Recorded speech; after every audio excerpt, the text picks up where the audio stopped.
in some kind of prison garb or cell block garb. And for that reason, we are objecting to the use of those 3 photographs, as they are prejudicial in the sense that they look like a mugshot. So then there's a whole nother issue, but I don't know if you want to deal with that first. Yeah, let's deal with the photographs first. So let me pull 238, 239, and 129. 129. Hang on.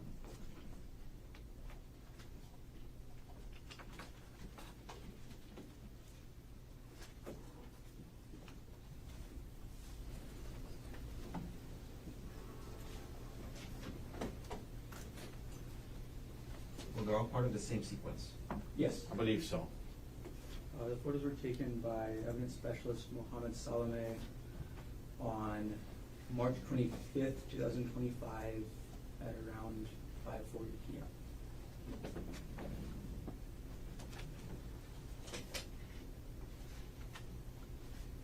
Okay, Mr. Garner, the state's position on the defendant's motion to preclude. Yes, Your Honor. First of all, State's Exhibit 129 was the head-on direct photograph of the defendant. The original intention for this photo was just as a documentation of who Mr. Salameh recovered the buccal swab from. That being said, so State's Exhibit 238 and 239 show the defendant's side profile from right and left views. As the trial and the evidence has developed, it has become clear that defense intends and is claiming self-defense in this case. These photos show the extent or the severity of the defendant's injuries on the date after the incident. And essentially show very, very minimal, if any, injuries to the defendant. So they're highly relevant to rebut the claim of self-defense. The level of potential prejudice is not high, as, well, it's been clear to the jury after the testimony yesterday that the defendant was in custody. The risk of unfair prejudice does not substantially outweigh the high probative value. So these photos should be admitted. That's what I'm taking as well, Mr. Otake. I mean, the prejudice of the mugshot is to not indicate to the jury that the defendant is in custody, but that is not a danger at this point in time. Anything else you want to add, Mr. Otake?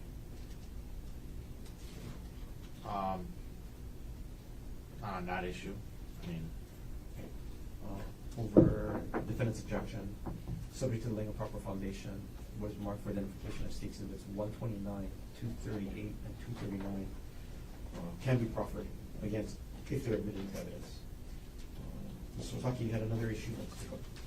yes, the other thing that was included on the state's new exhibit list is they have now have S2, State 242, State 243, and State 244. Mm-hmm. And this is what I was talking about the other day, which clearly now they're doing, right? So I was trying to address this thing without now them strategically using things and making like they're the ones giving it to the jury instead of us. But, you know, whatever, you want to play those games, that's fine. But to take our exhibits, the clips that we made, and now relabel them as state's exhibits, I mean, that's ridiculous. So if they want to use it, it remains as defense exhibit 179, 180, and 182.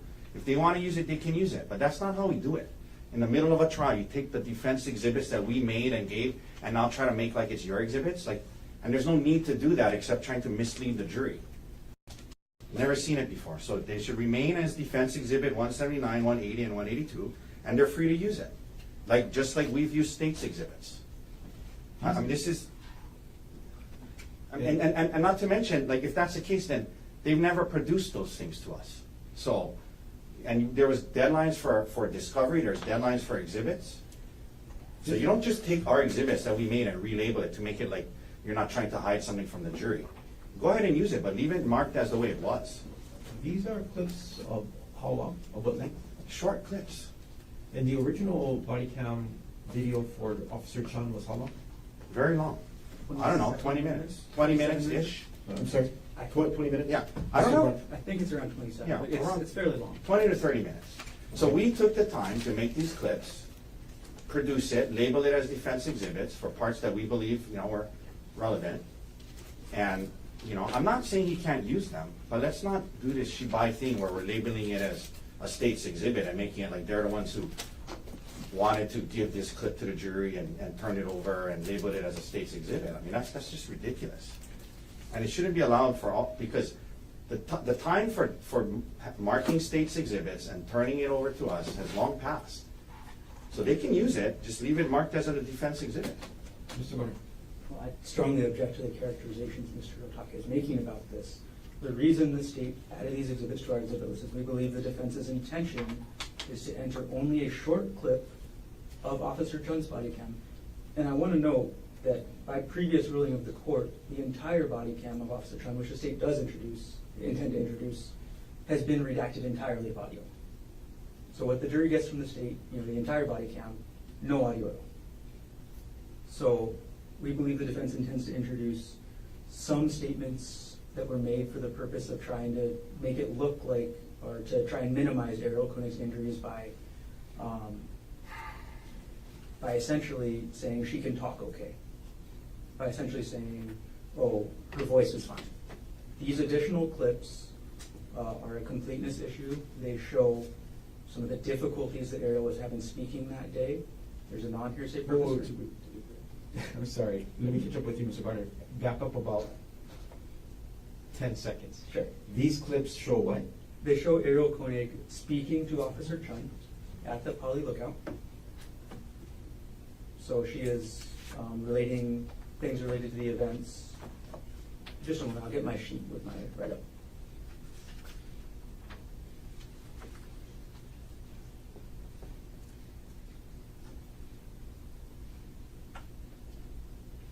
And while you're looking, I'm sorry, Mr. Dirks, I have a question for you. Court asked defense to provide a clip that defendant wanted to introduce via cross-examination of Officer Chun. I did have a chance to review it.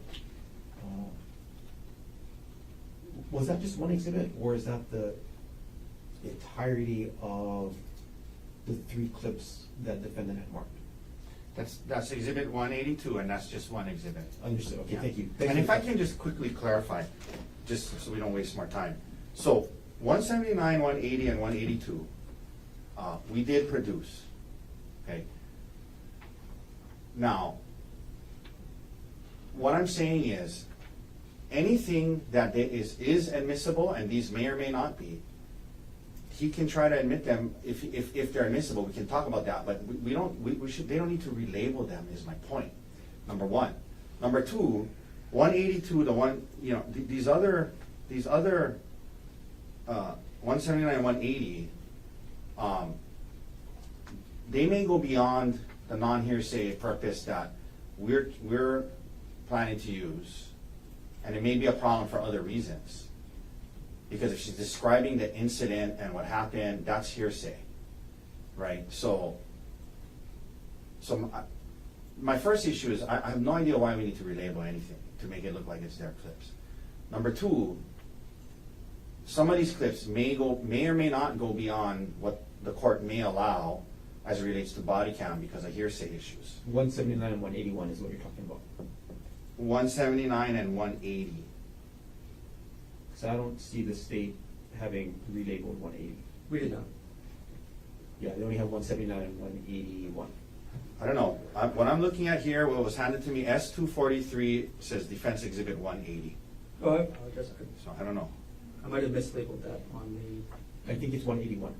Well, I don't know. I mean, what makes you think that? Because it says 180 on the thing they gave us. The exhibit by electronic Oh, okay. copy that I have says 181.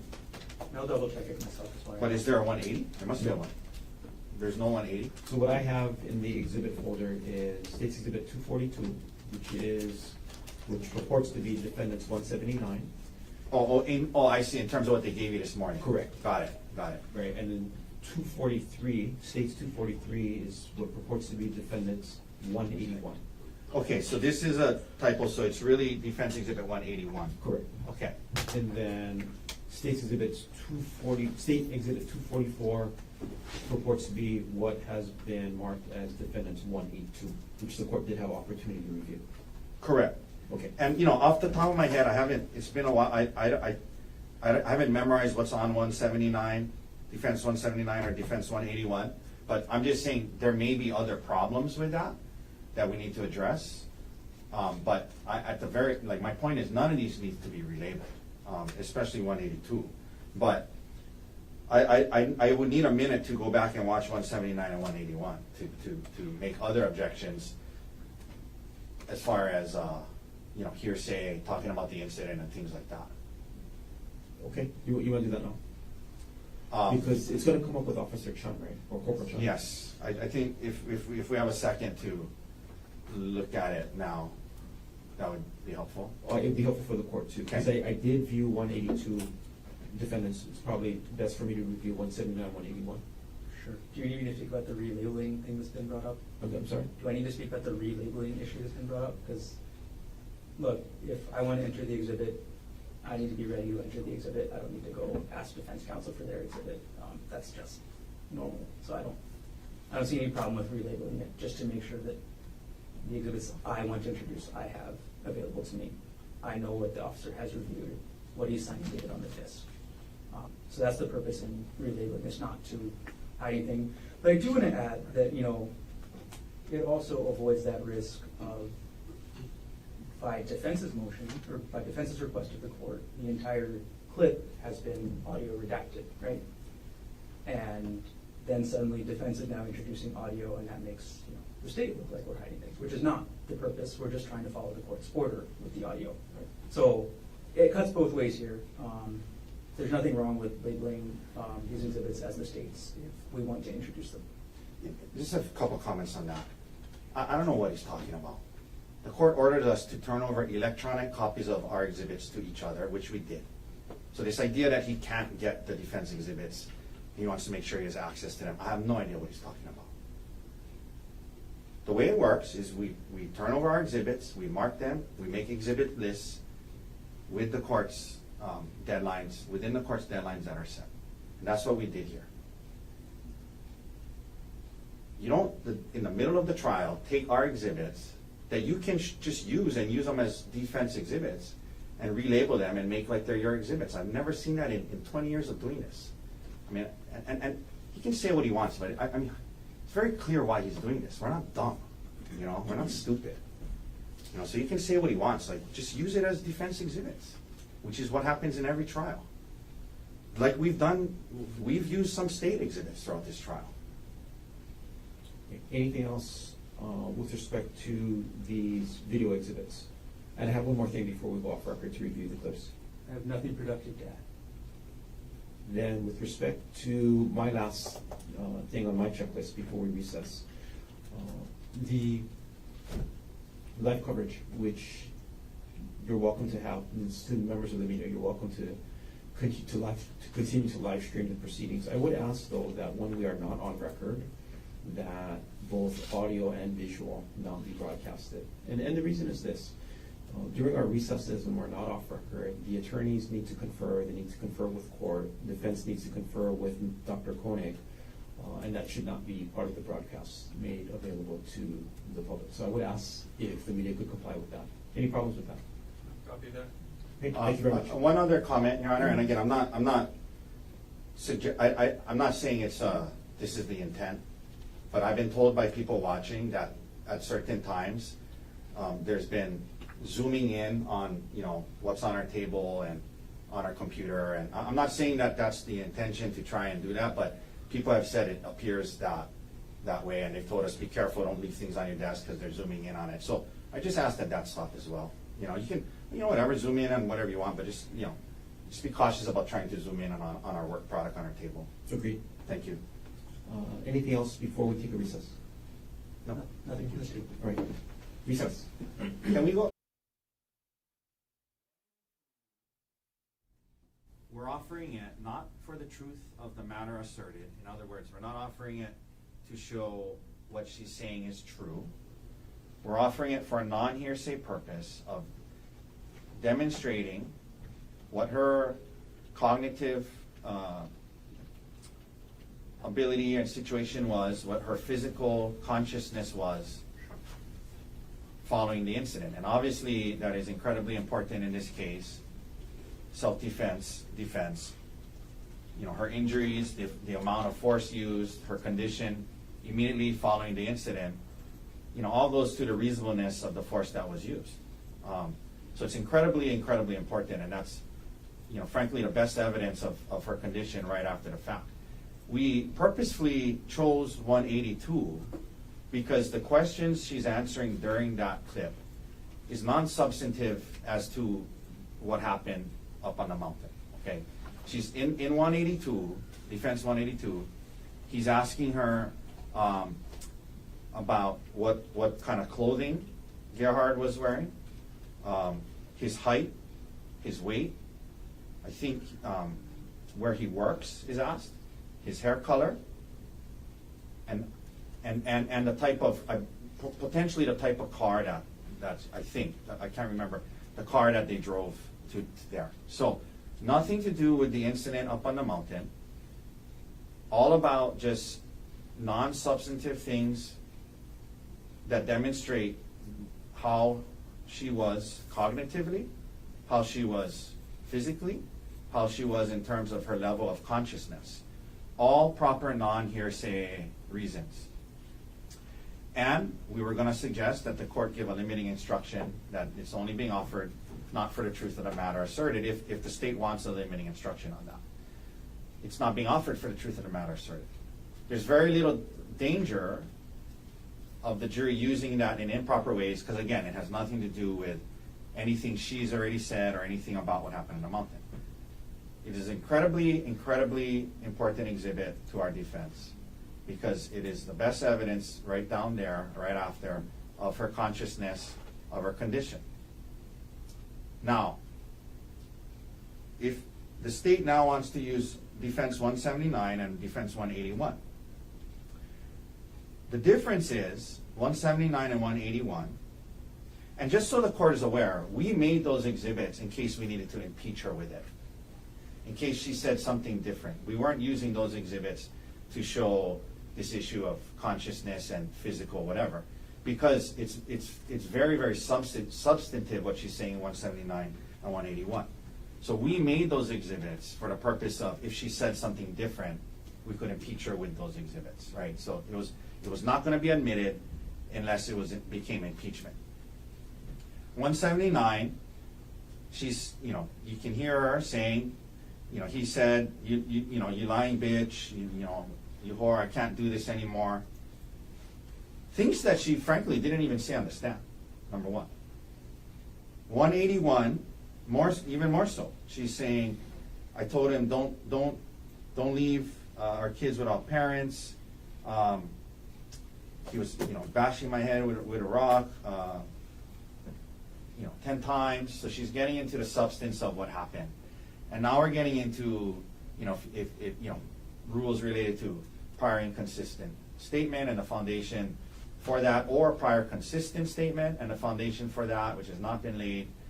And there's a much greater risk that the jury is going to hear these things and not be able to consider it, for anything other than not factor it into their their decision about what happened up on the mountain in terms of, what is substantively being reported about it. So those are very, very different in that regard. So we are objecting to 179 and 181 coming in. And frankly, if you compare 179, 181 to our 182, she's got essentially the same demeanor. She doesn't seem any better or worse on those than she does in 182. And so this idea that we're going to put that in to show that she was worse or whatever, again, I think that's a farce. I think they want to get in these substantive statements, and there's rules related to that.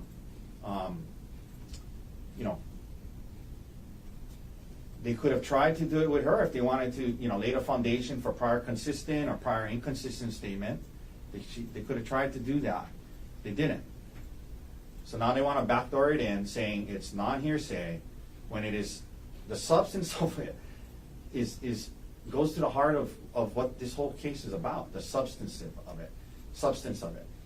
It's not, why did she do what she did next, or typical non-hearsay things, right? So we deliberately took 182, and these are all, it's all in the same conversation.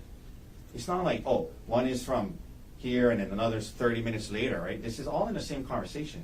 But we made one to show her condition at the time that had no substance in terms of what she's saying happened on the mountain. So you take away that risk of, allowing in these substantive statements about what happened. So for those reasons, 179 and 181 should be excluded for that reason as well.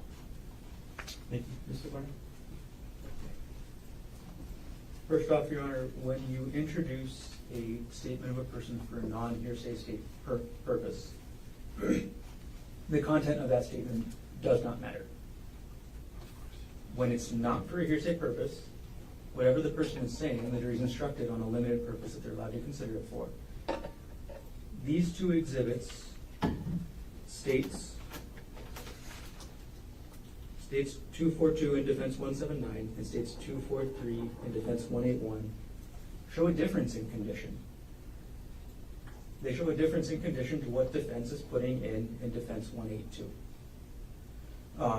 They show Ms. Konig panting more, having more difficulty speaking. They give a clearer picture of what she was like closer to when she came down the hill. So when she came down that trail. When she got down the trail, she started receiving medical treatment from a bystander. Then states 242 and 243 came about. And then afterwards, defense 182.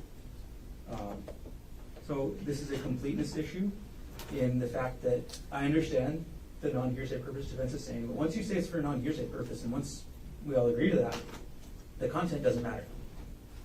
So the same non-hearsay purpose for introducing the defense exhibit applies to the state's exhibit.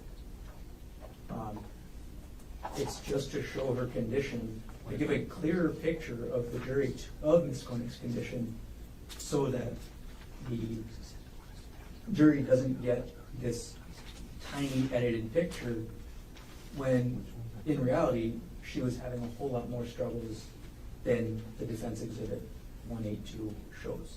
And a large portion of this trial has included defense's attempts to minimize Ms. Konig's injury. This is just another way they're doing it, and this is just a response to that attempt to minimize the injury.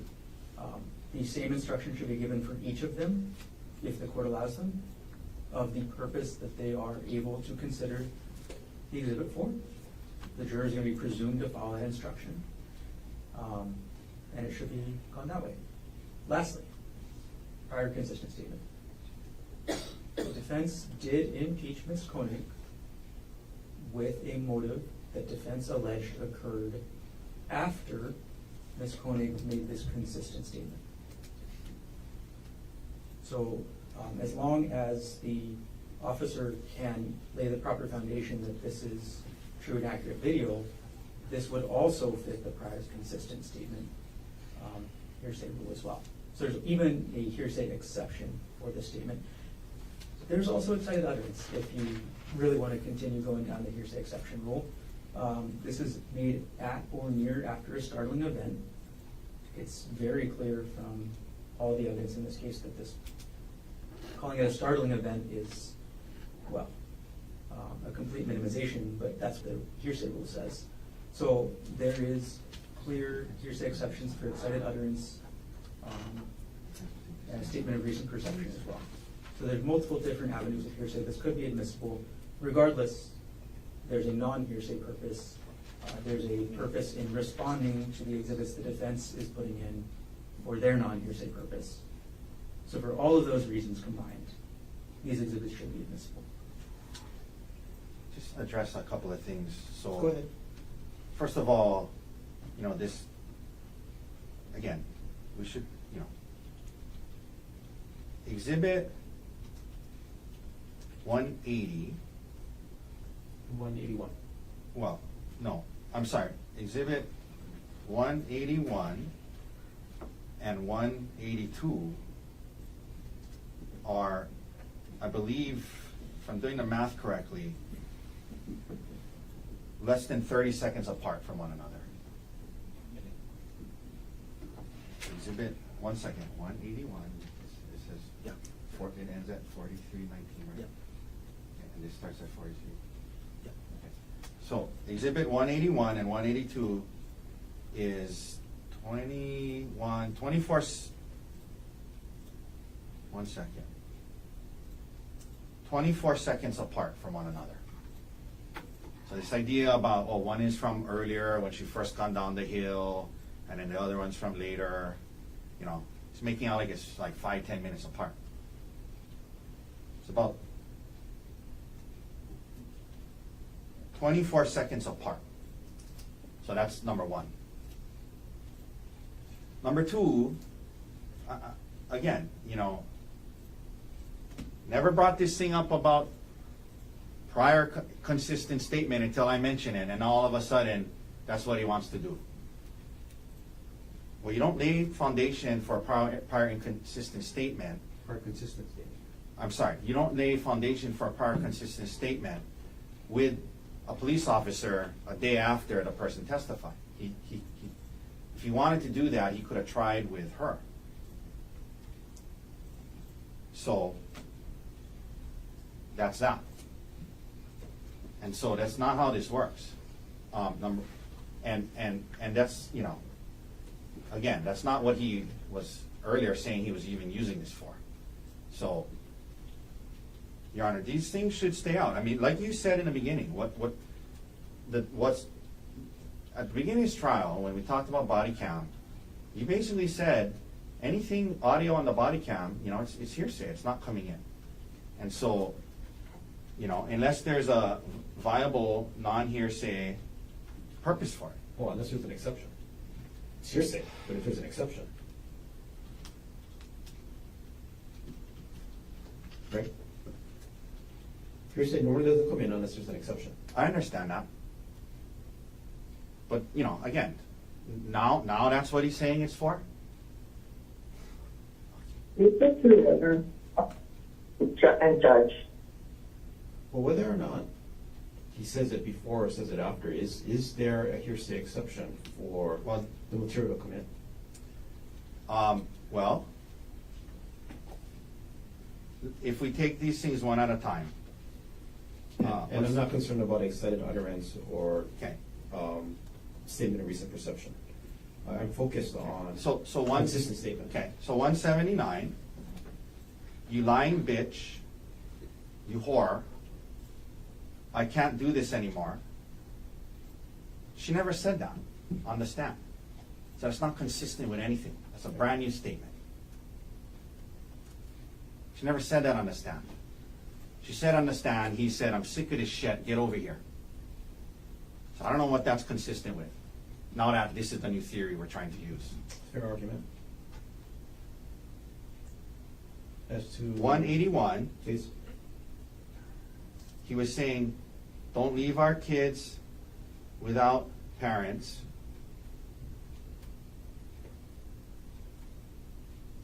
And he hit me with the rock 10 times. That's actually, excuse me? She says, he hit me with the rock 10 times. I don't know. Well, that's different from what she said on the stand. She said up as many as 10 times, so that's different. So that would be a prior inconsistent statement. Well, she did testify up to 10 times. She wasn't sure, right, during her extensive examination, both direct and cross. She said as many as 10 times. I don't know the exact amount. Right, and that's what she says in the statement. It's not what she said. Officer She said 10 Chun. times. She didn't say up to or as many as 10 times. No, she said, he hit me 10 times, I don't know. But Right. She doesn't know the number. And I'm suggesting that's different than saying he hit me as many as 10 times, and then later on, in a different, under different questioning, saying, I'm not sure of the exact amount. That's different. That's different. Maybe not, in your mind, it's not a huge difference, but it's different. So it's not entirely consistent. Okay, anything else you want to add?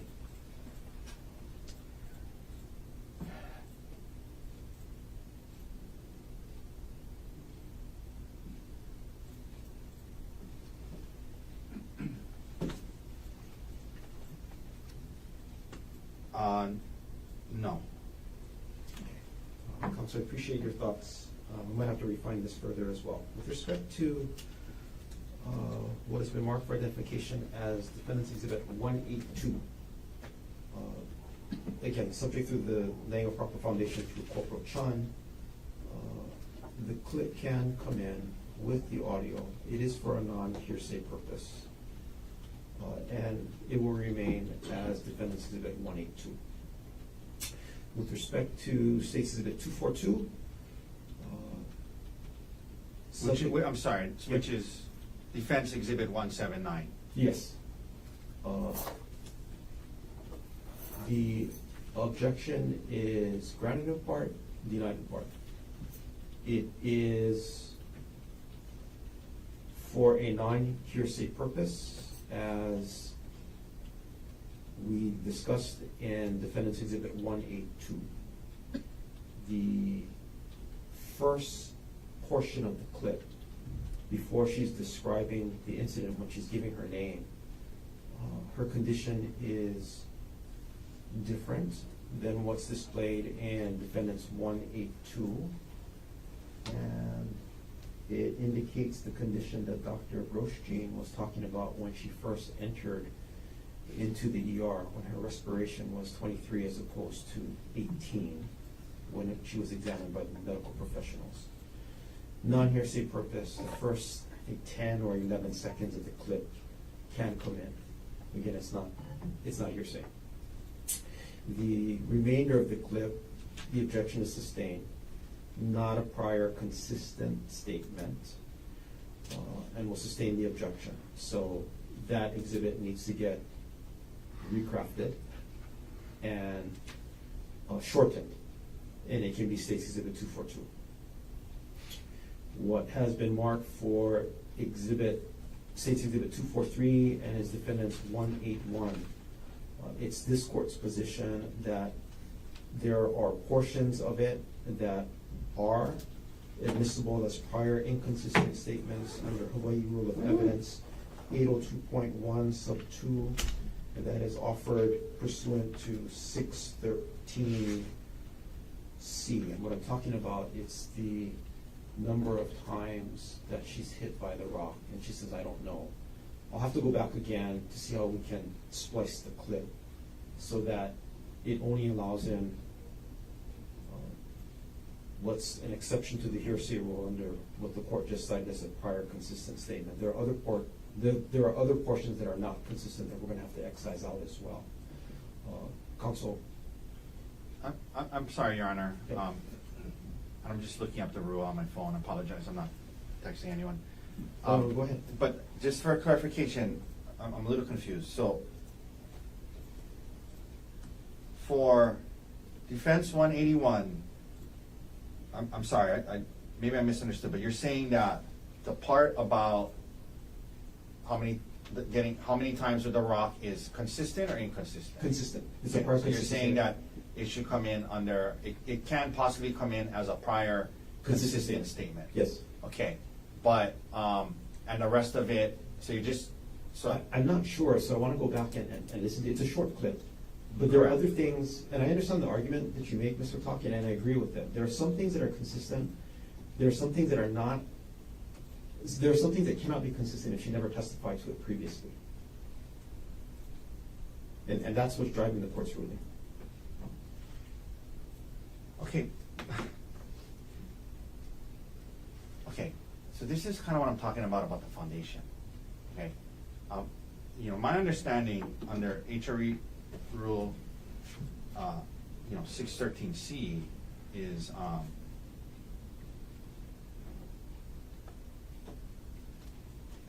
if we're gonna get into prior consistent statement, that's admissible to rehabilitate a witness's credibility after there has been evidence of inconsistent statement.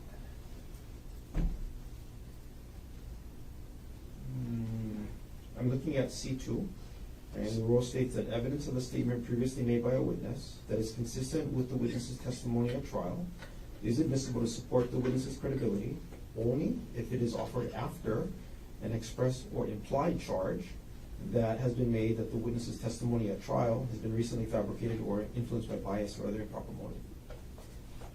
Right? And the implication is she made this up to bolster the claims in the motion to set in the divorce case. No. But this is, we embrace that she's always said that it's been 10 hits.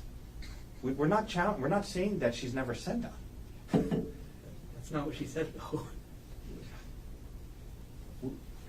We're not trying, she's always said it's been as many as 10 hits or up to 10 hits. She's always said that. We're not saying that's something. That's not what she's saying. Right? She says up to 10. That's what I just said. We embrace that she said, always has said, it's been up to 10 hits. Right? She's been challenged on the number of hits. It is the trial examination both on direct and cross. Okay, but I'm just trying to.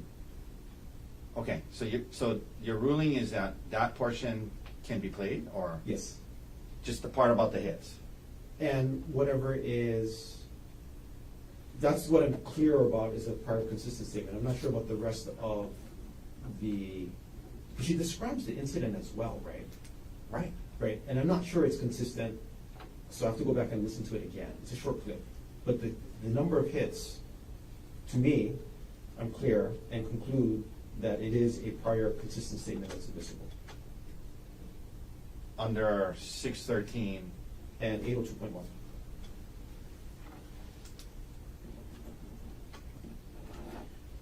But I want to listen to the remainder of the clip. Assuming they can lay the foundation through this officer, but. Correct. And I also want to go back and listen to other parts, because your argument makes sense to me, Mr. Otake, that some things that are on it are not necessarily consistent because she never testified to it before. Right, or, Which is the basis for the court's ruling on. Understood. Right, on defendant's 179, which is 242 for the state. So I want to go back and listen to 181 again to further refine the rule. Okay. As to the relabeling, 242 is state's exhibit because it's not a defendant's exhibit. You have to redact a portion of it. the new, when they make this new clip. It's view 242. 182 defendant stays 182. And then 181. I think it's going to be 143 because it's going to have to get spliced. Because I don't think I'm relying all of it in. Okay. Okay. So recess. Let me go take a look at it and we can figure out the timestamps. Okay, thank you, Your Honor. 25-373. Dr. Konig is present in court with all four counsel of record. Jury is still absent from the courtroom. Go ahead, Mr. Otake. Thank you, Your Honor, and I apologize. I didn't have the rule up in front of me earlier, but this is what I was talking about the foundation. I know where you're going. 802.1 reference you to 613.2, right? Yes. And 613.2 says, an express or implied charge has been made that the witness's testimony at the trial is recently fabricated or is influenced by bias or other improper statements. And this is the part. And a consistent statement was made before the bias, motive, or fabrication or other improper motives is alleged to have arisen. If you listen, I'm sure you did, when you heard my opening statement, what we've said is, we talked about unfaithful, unwilling, untrue, and we said that after she started this incident on the mountain, realizing a divorce was coming, she said many untrue things to the police to get the upper hand in the divorce.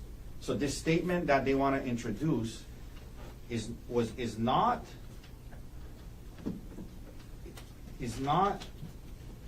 made before the bias, motive, or fabrication is alleged to have arisen. We're saying this statement, even to right then and there, that's what we've always said, that she said these untrue things because she knew at that point a divorce was coming.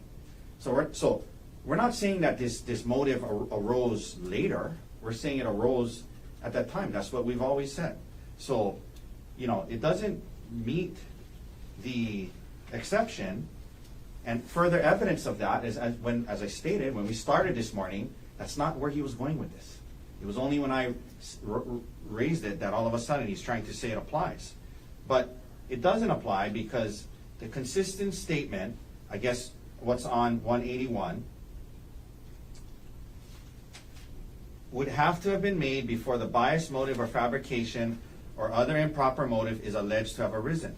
And we're saying that at the time she made that statement, it was untrue because she had a bias, interest, motive in protecting herself and getting the upper hand and was clearly going to be divorced. Okay, go ahead. Mr. Yes, Your Honor. Opening statements should not be considered by the court for this purpose. The court should be considering the evidence and what happened on cross-examination. And what happened on cross-examination yesterday was Arielle Konig was crossed about what happened before the incident. Nothing about divorce was discussed before the incident.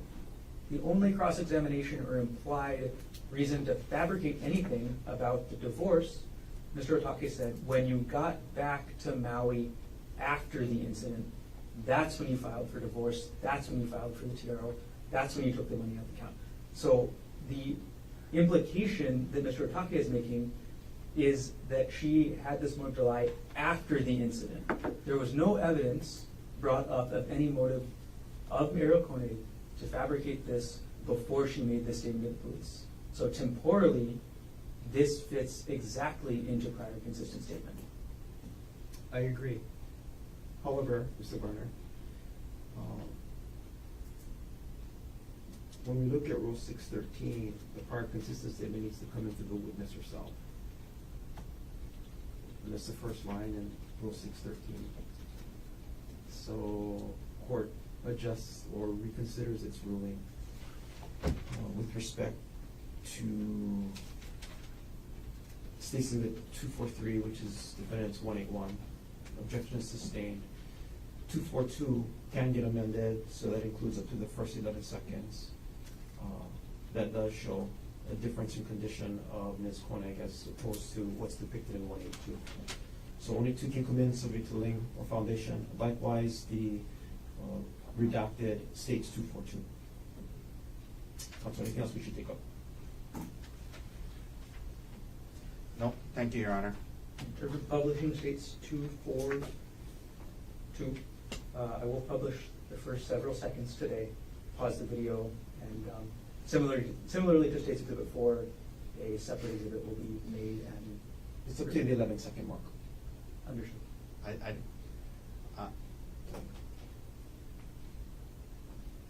That's a little dicey in case we don't pause it at the right time and the rest, you know what I mean? Like, it's right after, so I mean, I understand we don't want to take a break, but I'm just, you know, I just, You if wanna we're see gonna the- do that, we gotta make sure that it's, You want to say the 10-second mark just to be safe?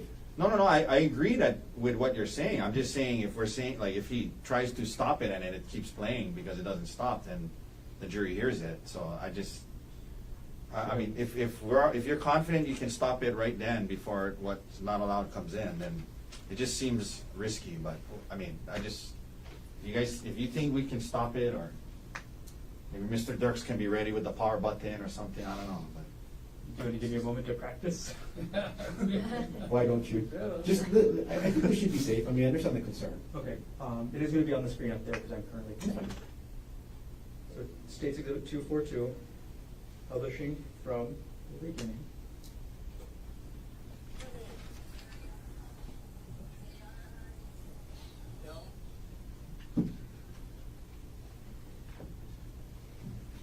Her name? Arielle Konig, Arielle. Birthday is March 24th, 1989. all right. All right, we can do it. Okay. Counsel, anything else we can fight about before the jury comes back? No, thank you, Your Honor. We weren't fighting. We're just talking.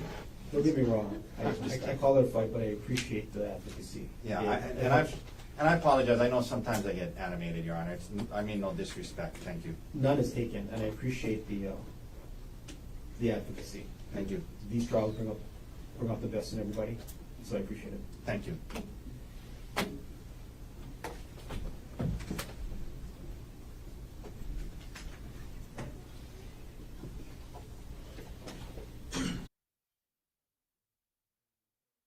Recall case number 13, State of Hawaii versus Gerhardt Konig, 1 CPC-25-373 for further jury talk. Counsel, can I have your appearances, please? Good morning, Your Honor. Good morning, ladies and gentlemen. Deputy Prosecuting Attorney Joel Garner for the state. Also present is Deputy Prosecuting Attorney Franklin Don Picaro Jr. Good morning again, Mr. Garner. Good morning again, Mr. Picaro. Good morning, Judge. Good morning, Your Honor. Good morning, ladies and gentlemen. Good morning, Corporal. Thomas Otake on behalf of Gerhardt Konig, also present on his behalf is Mr. Manta Dirks. Good morning again, Mr. Otake. Good morning again, Mr. Dirks, and you as well, Dr. Konig. Good morning again. Gentlemen, all of you can be seated. Ladies and gentlemen of the jury, good morning to all of you. Welcome back to courtroom 15. I apologize for the wait. I think you know by now, lawyers are terrible keepers of time. I apologize for that. I should have shared with you the analogy I share with other jurors about jury trials and delays, especially now when we have to travel by air. Jury service is very much like air travel. Right? You fight traffic in the morning. You get to the parking lot, you gotta fight for a parking space. When you finally get your parking space, you stand in this long line for security. And then when you finally get through security, you rush to the gate and you wait. Sorry, the jury service is very much like that, I apologize. The silver lining though in the wait this morning is I did have very good discussions with the lawyers and they have even further streamlined the case. So even though you were left waiting outside, we did make progress and we're still on schedule. So thank you very much for your flexibility and your patience. Corporal Kevin Chun is on the stand. Corporal, good morning to you. Morning. Welcome back, and you are still under oath. Yes, sir. And Mr. Garner, whenever you're ready, you may continue on with your direct examination. Okay. Good morning, Corporal. Good morning. Welcome back.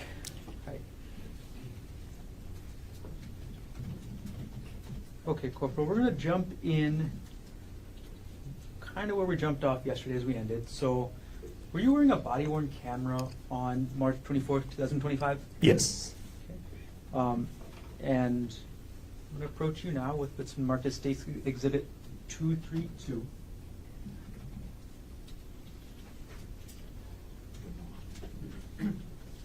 May I approach? Yes. Corporal, I'm going to approach you with what's been marked as State's Exhibit 232.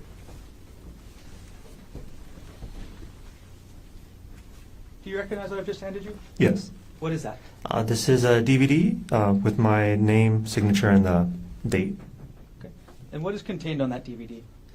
Some of my body-worn camera footage. And before you testified today, did you review what was on that DVD? Yes. And is what's on that DVD a true and accurate representation of what your body-worn camera saw, or what you saw on March 24, 2025? Yes. Beyond any redactions for audio, is the body-worn camera on that disc the entire body-worn camera from that time you turned it on? Yes.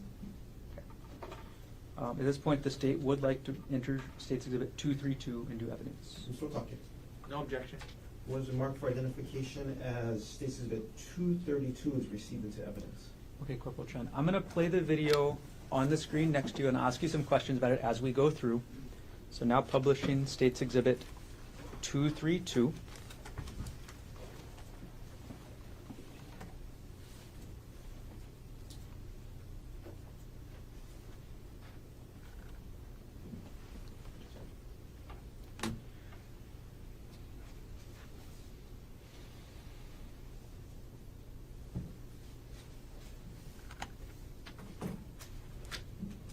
Okay, Corporal, what are we seeing right at the start of this camera? This is me driving to the scene. Okay, I'm going to fast forward a little bit until you get there. So fast forwarding to timestamp on the video of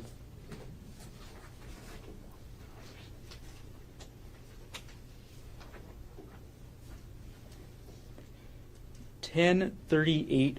So we're going to play at 10:38:04. And before I start playing, Corporal, what are we looking at before we start playing this on this freeze frame? Again, like in the photo, this is the entrance to the Palipuka Trail. And we're playing at 10:38:04.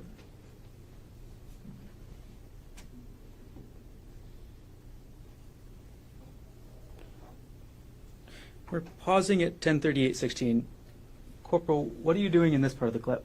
I'm putting on some protective latex gloves. Why are you doing that?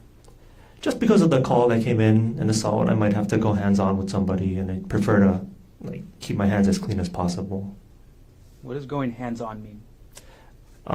Just because they're an assault, there could be a suspect. I don't know if they're violent or not, so if I have to place my hands on them to detain them, I'd rather have my hands protected. You mean physically place your hands on a person? Correct. Okay. We're going to play at 10:38:16.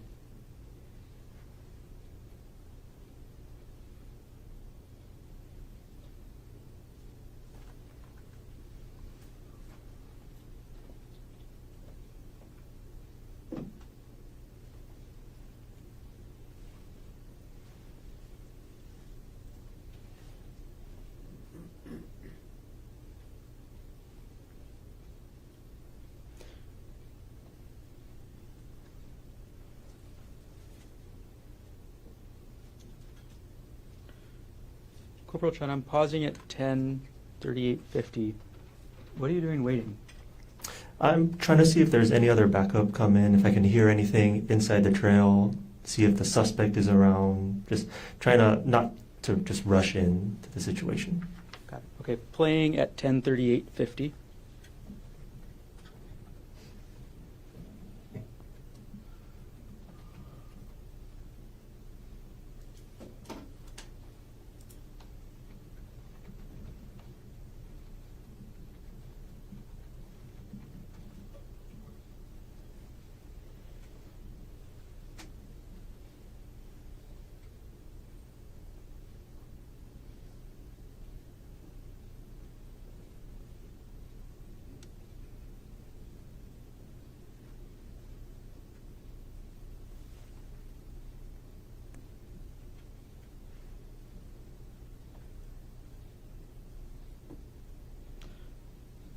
Corporal, what are we seeing at, I'm pausing at 10:39:33. What are we seeing in this portion of the clip?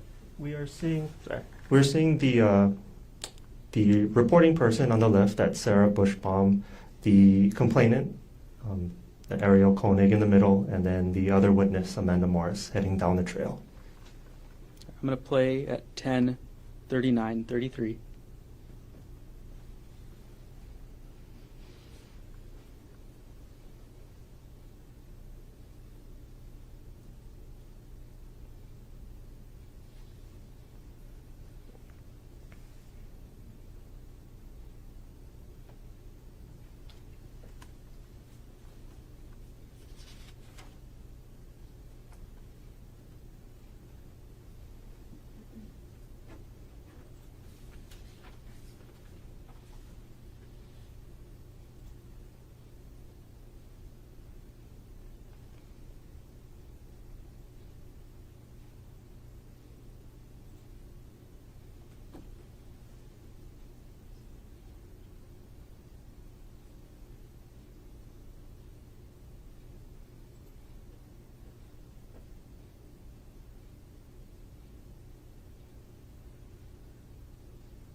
Corporal, I'm pausing at 10:40:54. What are you doing at this point?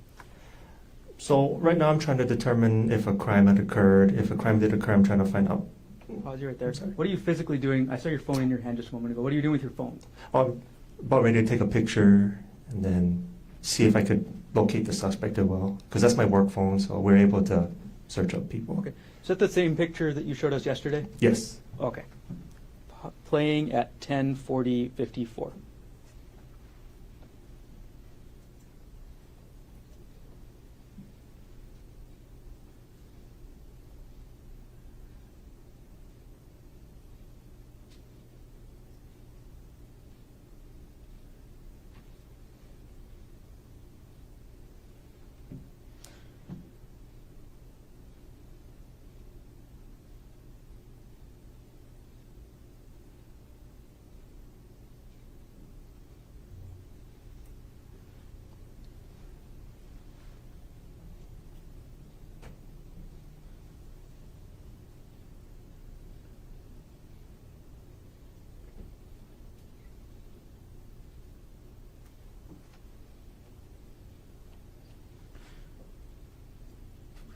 Okay, Corporal, I'm pausing at 10:41:45. Is it fair to say you see you kind of crouched down towards the ground at this point? Yes. Okay. What are you doing at this point? I'm trying to get any details on the suspect, what he was wearing, his description, so I can put it out over the radio. Okay, Corporal, I'm going to scoot ahead a little bit in time with the body cam. So now I'm scrolling ahead.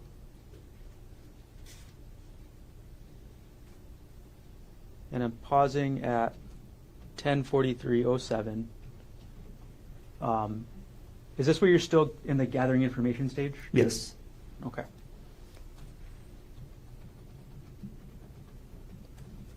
I'm going to play at 10:43:07.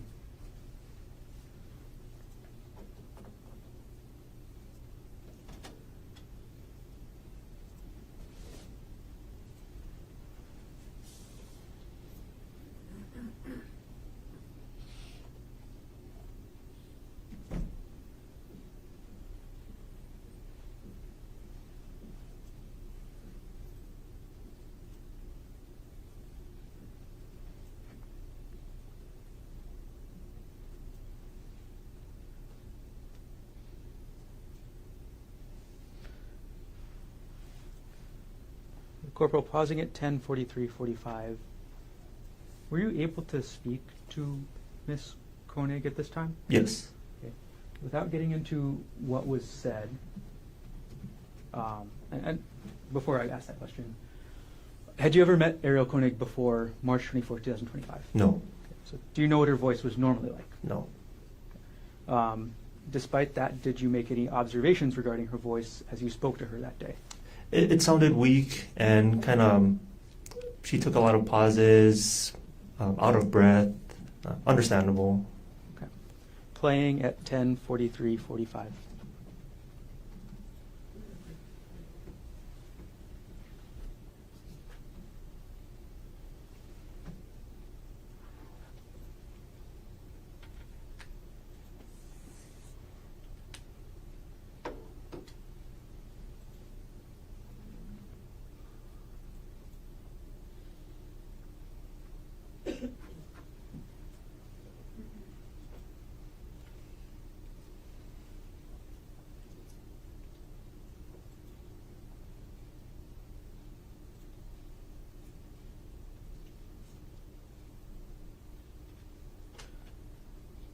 All right, now I'm pausing the video at 10:44:28.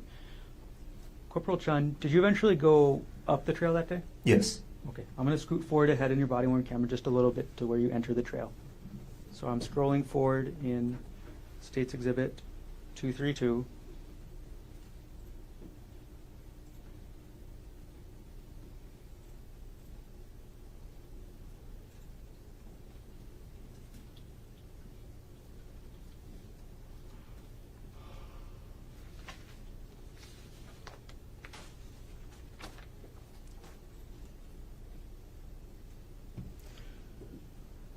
All right, and starting to play at 10:50:07 timestamp.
Sorry, Corporal Chun, I'm going to pause here at 10:51:39.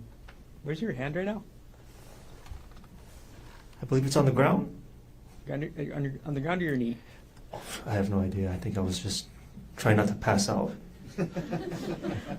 Corporal Chun, are you a hiker? No. Okay, sorry for that pause. I'll move on. We'll play at 10:51:39.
Corporal Chun, I'm pausing now at 10:53:24.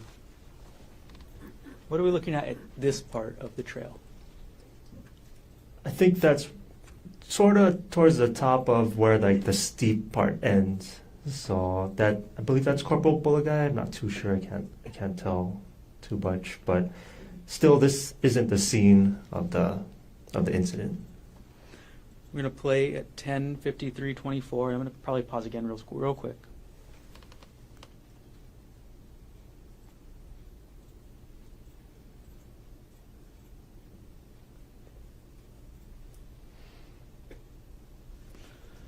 Okay, Corporal Chun. On the right side of the screen, what do you see? On the far right. I see a sheer fall. Okay. Do you know how tall the drop is? No, not 100% sure, but it's very, very far. And what were the wind conditions like that day? They're pretty windy. Usually over there, it's kind of windy. Playing now 10:53:36.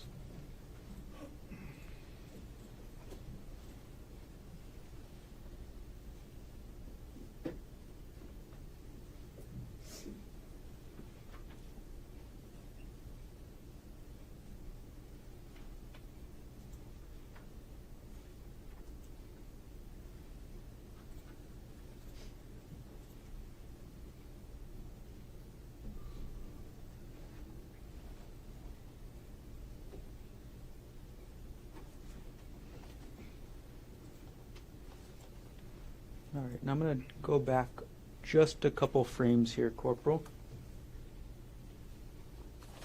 So I'm going to rewind 10 seconds and I'm going to play again. So we're starting again at 10:53:57.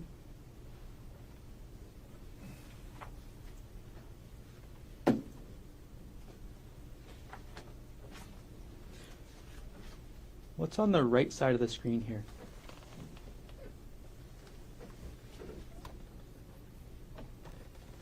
Just more, just another cliff. Yeah, we're still on the edge of the cliff this way. Okay. Playing at 10:54:06.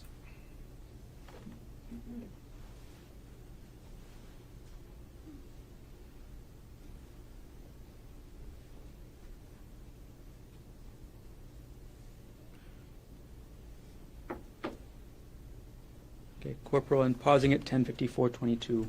What do you see on the screen here? It looks like an article of clothing that Corporal Wu found on the trail. Okay. Right, I'm going to take the video off of the screen for now.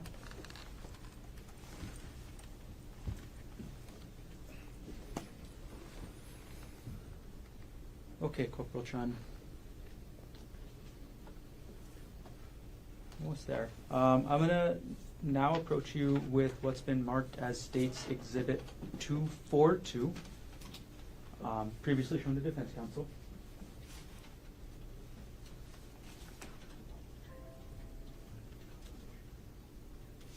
Okay, may I approach? Yes.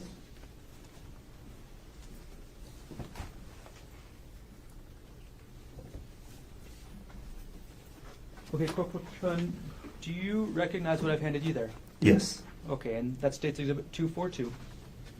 Oh, Can you check the back? yes. Okay. Do you recognize what is it? Yeah, it's more body cam footage. Okay. And is this your entire body cam or just a clip? Just a clip. And what does this clip fairly and accurately depict a portion of the earlier body cam we watched with sound? Yes. Okay. Is it a fair and accurate depiction of what you observed on March 24th, 2025? Yes. Okay. At this point, the state will move Exhibit 232 into evidence. Mr. Otake. 232 or I'm sorry, 242. 242? No objection given. what we Subject to the discussed. record that we made this morning, would have been marked for identification as State's Exhibit 242, received into evidence. Okay. I'm going to reserve publishing for the moment. I'm going to collect both exhibits from the witness. Please.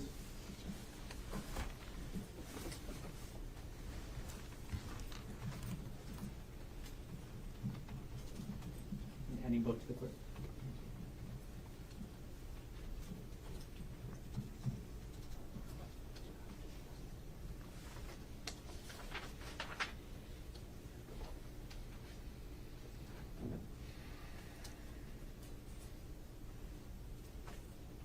Okay, Corporal Chun, did everything you testified to occur in the city and county of Honolulu, state of Hawaii? Yes. Okay, thank you. I have no further questions at this time. Thank you.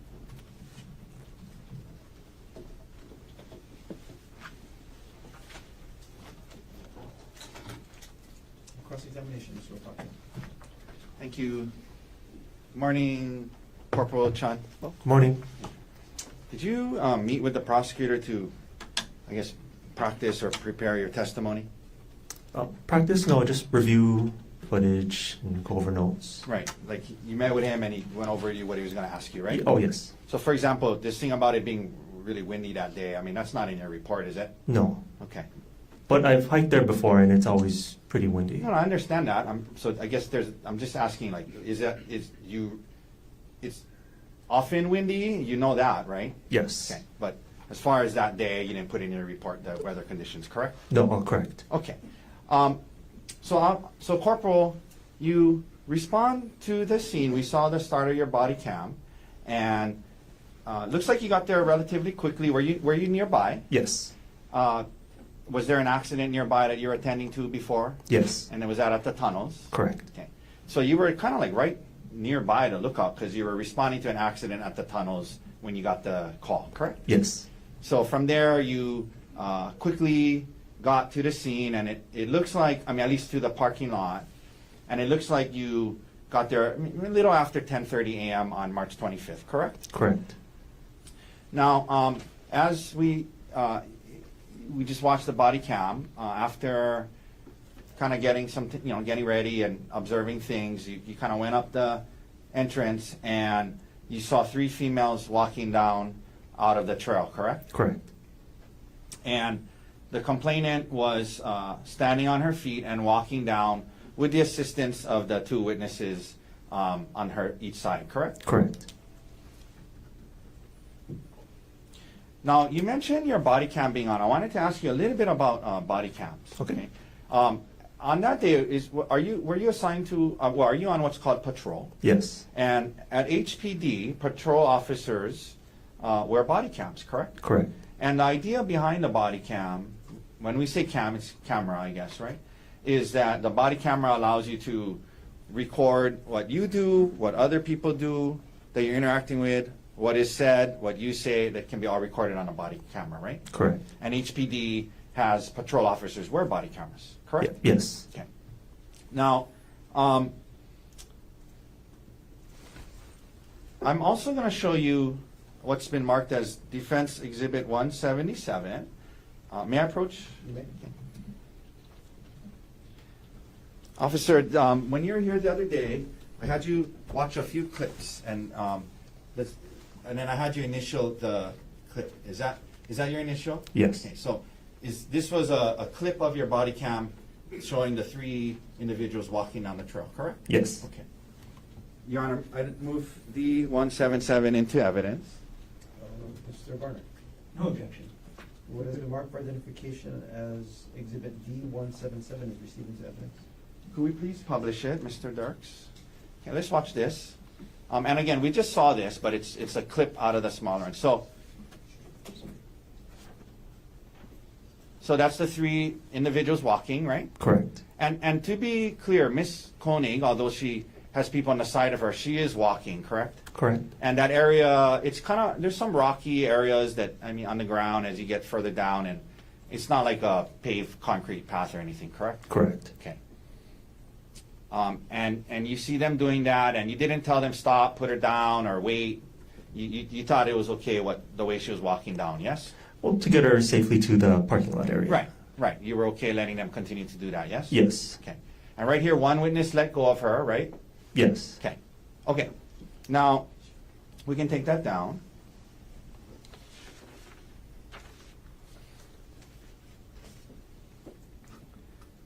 And at least from the time that you started dealing with Miss Konig, she was conscious, yes? Yes. You mentioned that you start to ask Miss Konig some questions about what happened, correct? Correct. You mentioned part of it is you gather information to try to figure out what's going on, yes? Yes.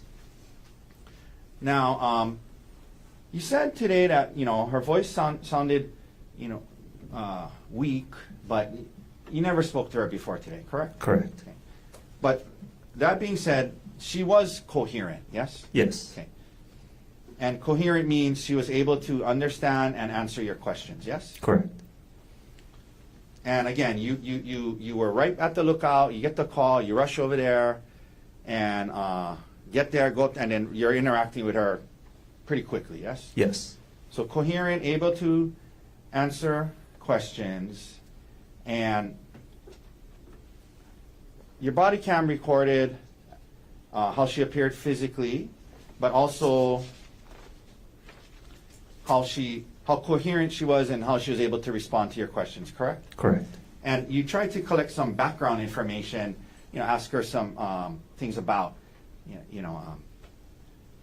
where her husband worked, what he was wearing, how they got there, things like that, yes? Correct. Now,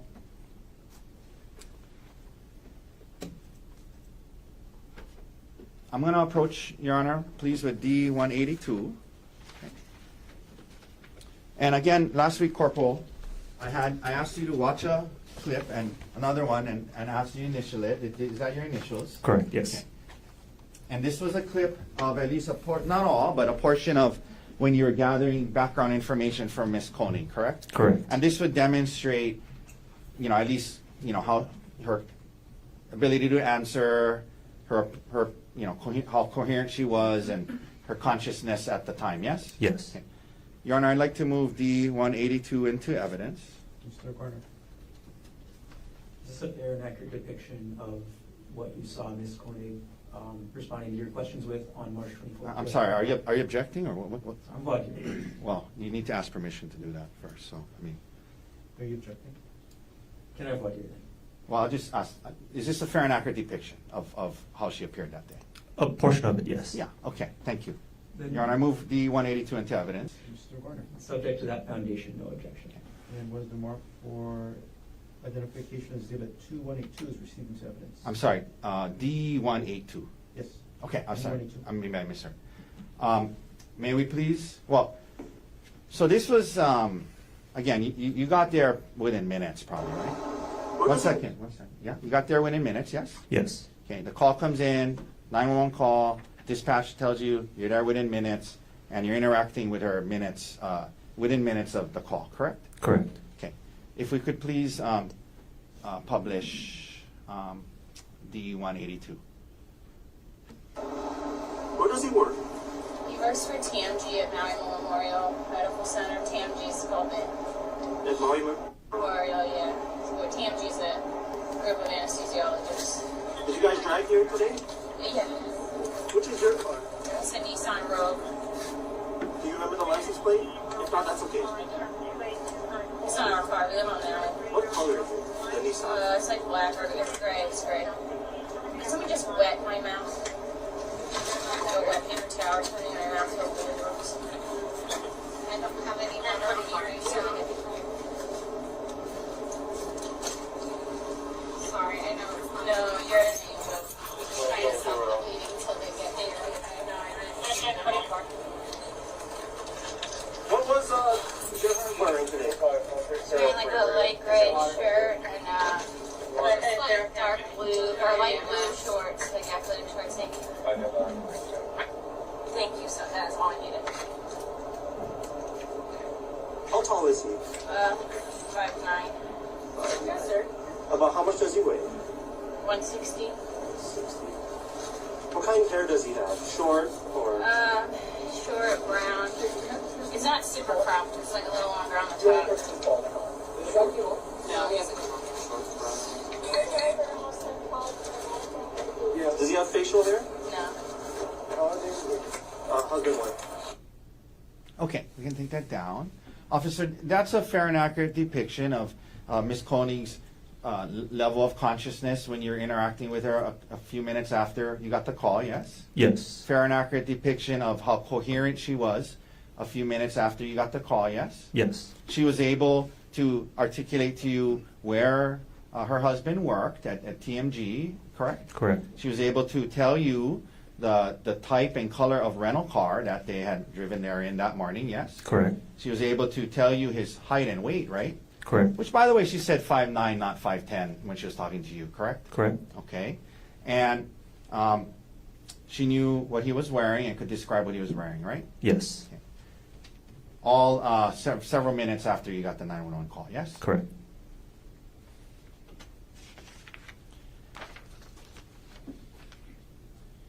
Corporal Chun, that's your typical aerial patrol, including the Pali Lookout. Yes.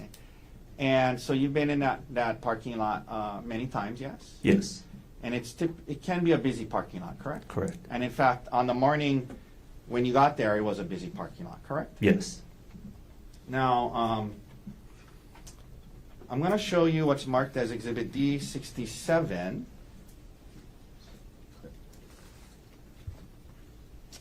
And may I approach? Yes. Okay.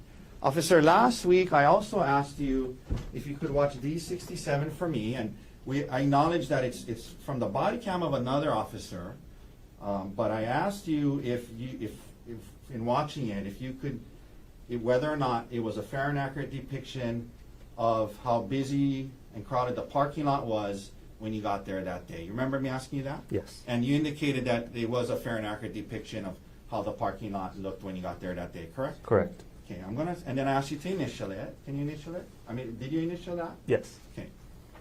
And this is a fair and accurate depiction of how crowded and busy the parking lot was on that morning, yes? Yes. Okay. Your Honor, I move D67 into evidence. Mr. Gordon, I have one there, Your Honor. Yes. Okay. Just to clarify, whose body-worn camera is this exhibit? This was from my scene supervisor, Sergeant Ross Malloy. Okay. And do you remember what time this body cam is from? Sorry, I don't really know. Do you know if this body cam is from when the defendant and Arielle Konig actually arrived at the Pali Lookout on the morning of March 24th, 2025? No. So this body cam is sometime after that, Correct. During the investigation. during the investigation, so sometime after 10:30 in the morning. Correct. But again, you don't know the exact timestamp? Correct.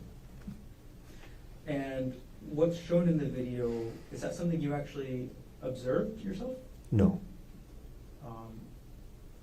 Okay. Is it showing the area of the Poly Lookout where the Poly Puka Trail is? It's a little bit, if you're looking towards like the lookout area, it's a little bit to the right.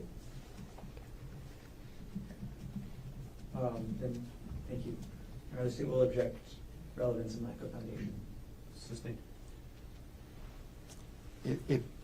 Officer Malloy got there, Sergeant Malloy got there shortly after you, correct? Correct. And the question I asked is when you saw this clip of the parking lot, that's how the parking lot looked when you were there, yes? Correct. Okay. And it's a fair and accurate depiction of how the parking lot looked when you got there, correct? Correct. Okay, Your Honor, move to admit. Mr. Garner. Same objection. Okay. Over state's objection was been marked as exhibit D67 is received. And obviously, it was not taken at the time that Dr. Konig and the complainant got there, because you guys weren't there when that happened, correct? Correct. I'm just asking if this is how it looked when you got there, and it is, correct? Correct. And again, you got there shortly after the call, correct? Yes. Like within minutes, right? Correct. Okay. Could we please publish D67, Mr. Dirks? Let's watch this here. Can you make it bigger or? Okay, no problem.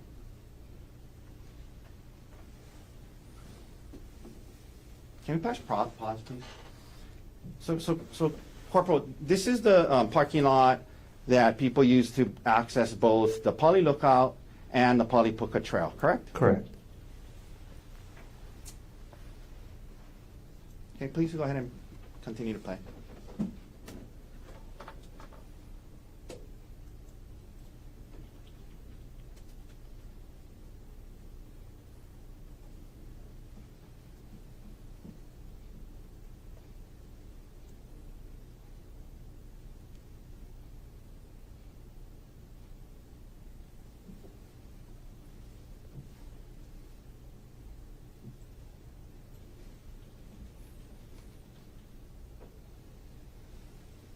Okay, we can take that down.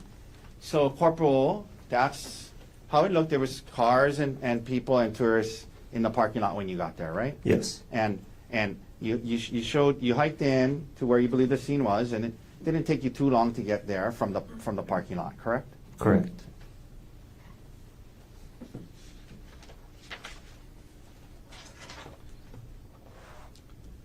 At least in the parking lot that morning, tourists, people, cars, busy place, yes?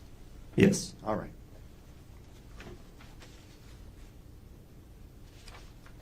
One second, Corporal. Okay, thank you, Corporal Chun. That's all the questions I have for you this morning. Can you read that right? One moment, Your Honor. Of course.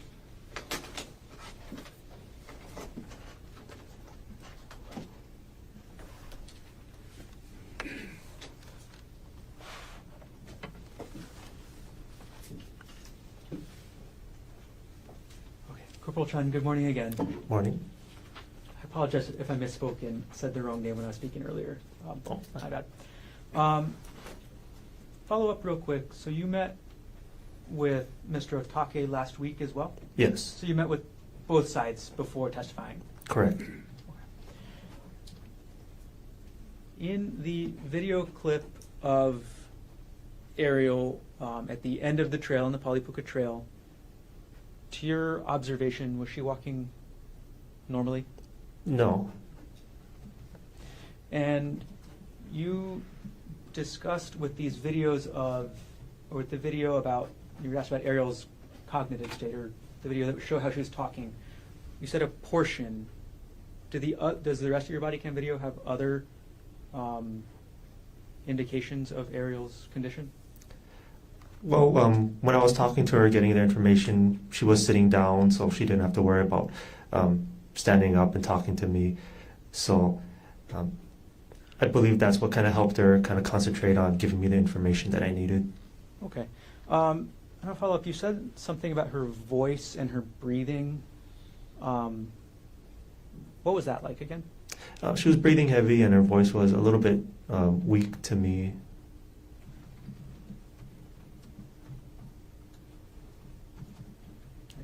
Thank you. No further questions. Any recross based Excuse on me, what one else? second. One moment, Judge. Oh, sorry. Sorry, can we take a moment? Yeah. No further questions. Sorry. Okay.